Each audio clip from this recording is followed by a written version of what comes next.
this is a part of the morning routine.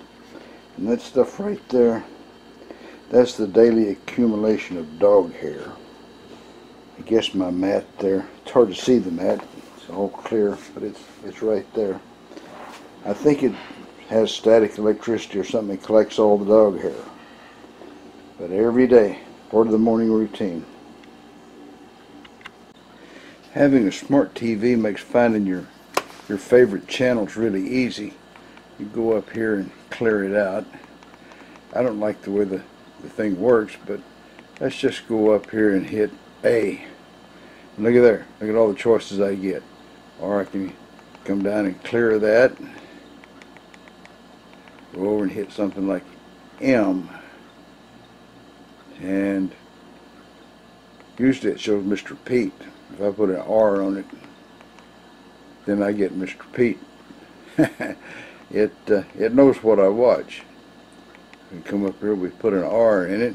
What do we got? Randy Richard. Let's go up here and let's put an O and see who we get. Outside Screwball and Knox Toolco. It's wonderful the way this thing learns what I do and makes it easy for me to find the latest videos, more or less. Welcome to Amateur Redneck Workshop. I'm Harold, and we're going to do a different kind of thing today. It's been a while since I played with hot metal, and so we're going to try to cast something. We're going to do something I've been watching Myford Boy do. He does Lost Pla Casting, and that's where he takes his 3D printer and he prints stuff out, and then he embeds this stuff in plaster. He uses the investment plaster that jewelers use, which is pretty expensive stuff. And anyway, he takes the plaster, burns all the plastic out of it, sets it down in the sand, and then he pours it full of molten metal. And he's getting really good results, really good shapes. So I'm going to try that. I got a couple of plastic bottle openers that I printed out. They look like connecting rods for a car. And I'm going to try my hand at it. I imagine for my first time around, if I just get something recognizable in shape, that'll be pretty good, you know, because I don't expect it to be perfect, that's for sure.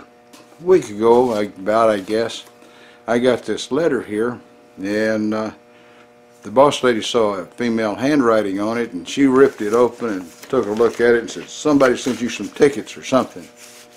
And I lived over it, but what it was some channel stickers from Emma Ritson. Got it upside down, wrong anyway, and darn it, I'm still upside down. I'll get it right. So I lived over it, but and she left a note in it, and she says, sending these with kindest regards. Here's to 2019. Hope we keep on keeping on. This came in the other day. Before we get to the Bubba joke, this is Chuck Bomarito's latest new channel sticker. I think this makes 3 or 4 changes since I've been watching him. So I'm going to keep his old sticker on the wall right along with this one, just in case he goes back. Alright, there's Emma's sticker right by Bar Z and Everett's Workshop and Double Boost, all unique channels in their own way. And all of them have got a different flavor. Emma's Spare Room Machine Shop channel is, you know, coming from Australia, and there's several people I view down in Australia. I don't always mention them, but you know, there's Xanadu, and there's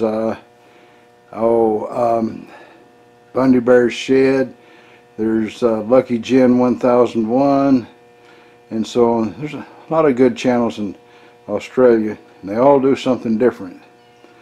But the Myford Boy channel is the one that I'm copying today. Although I'm going to talk. Myford Boy never talks, you know. I've never heard him say a word ever. I've always speculated a lot of things about why he doesn't talk. But who knows? Great mystery.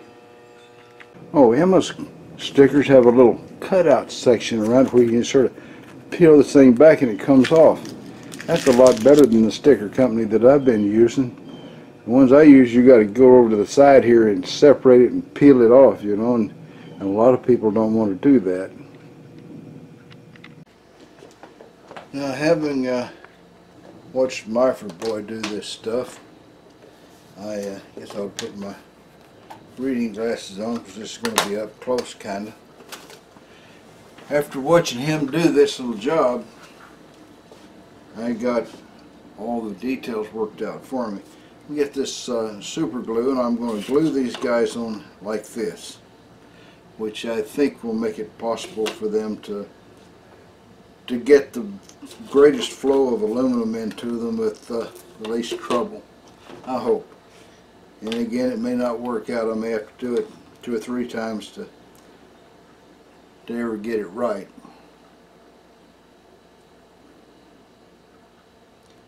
Well, it's a tough little bugger to poke a hole in. I know when I poke a hole in it, it's going to squirt all over my hand. Well, that looks like a hole. We'll find out, won't we? Alright, so I'm going to put super glue on this guy. Whoa, that's a lot of super glue.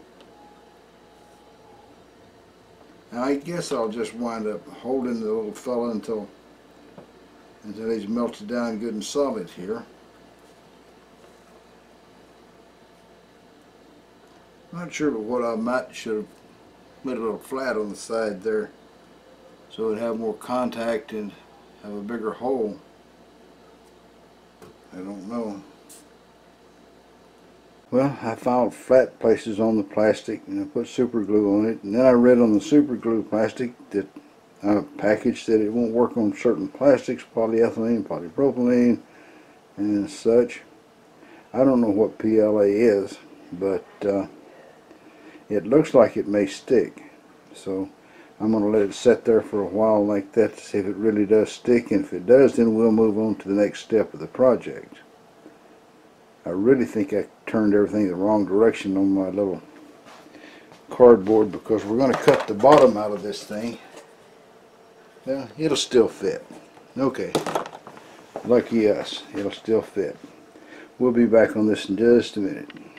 After I did the video where I was going to demonstrate how the ball turner would work just as it was made, you know, and Mr. Bozo helped me.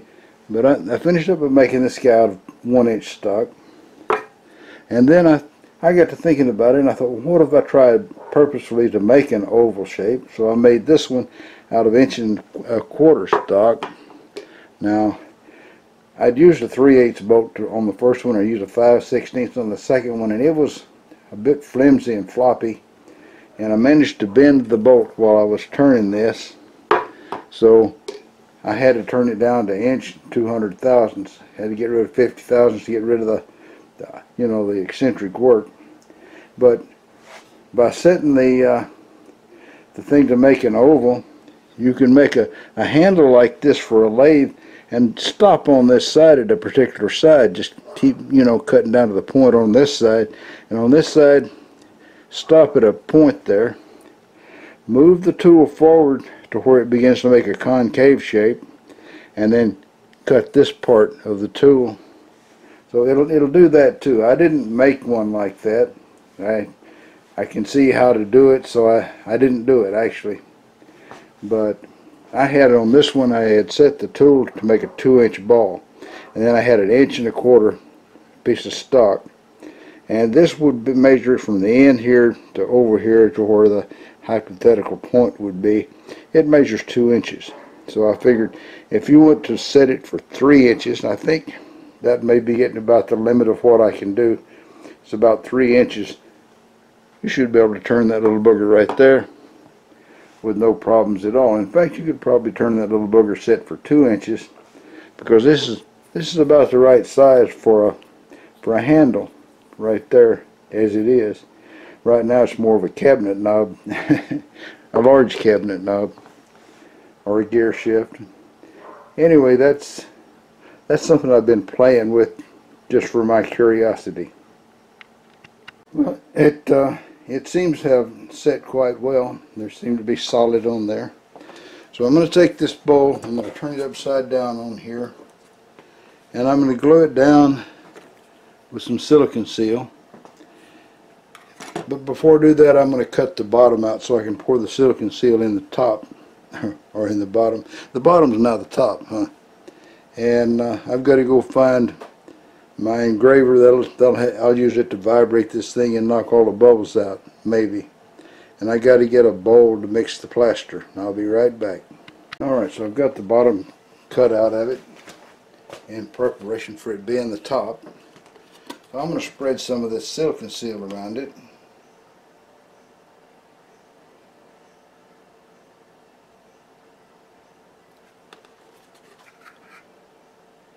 It's probably not going to be the easiest thing I ever did.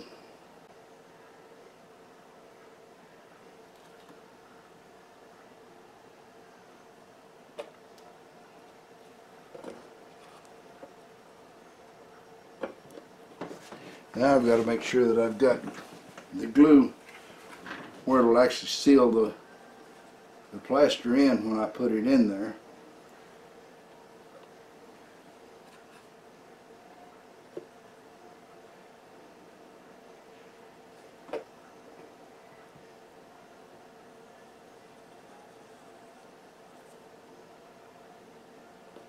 With any luck, this will stick wonderfully well, and I won't have any problems at all.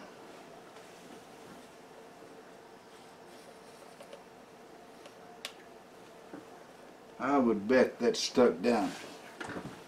Feels like it. So,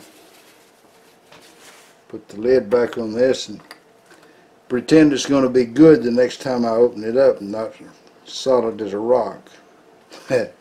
We know it's going to be solid as a rock. That's the way things work. Alright, while that dries, and I'm going to let it dry for, I'm sure, a couple of hours or 3 hours or so. I'll get all the stuff together for mixing up the plaster, and I'll read the instructions on the plaster another time. Alright, so they said to mix this 2 parts plaster to 1 part water, but they didn't say whether that was by volume or by weight. I'm sort of suspecting it might have been by weight, but nevertheless I kept adding plaster after I followed that recipe, figuring it was by volume. And I don't know if I've got enough plaster here. It sure doesn't look like it, but it's creamy enough that I can imagine that it might do the job and not be mostly bubbles. It sure looks like I'm going to have to go back and mix a whole bunch more though, because this is not this isn't filling up the bowl. Let me see if I can squish a little of it around in the front. If I can just get the holes filled up and maybe add some more for support. That could be the clue.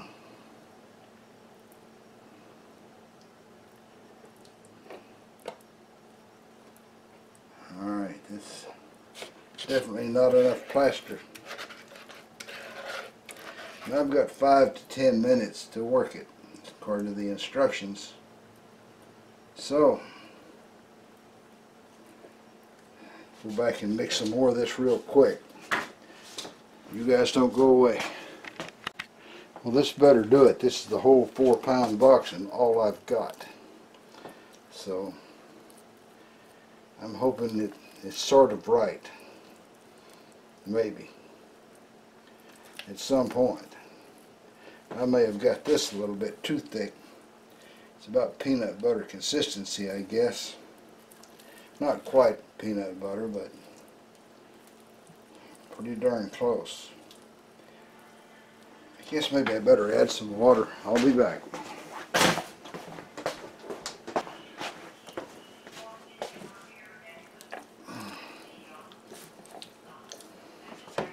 I got a feeling this is going to come out a real mess.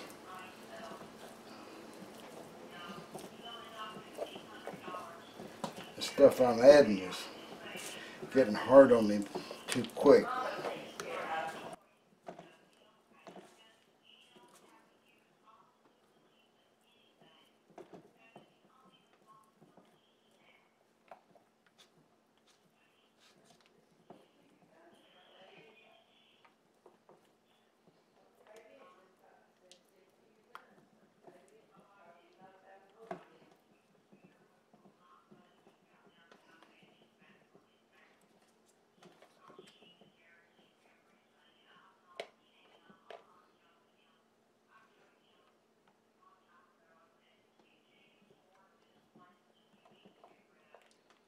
I got a feeling this is going to turn into a lesson on how not to do it. Because that stuff's, it's hard as a rock right there. That's where I got to stop.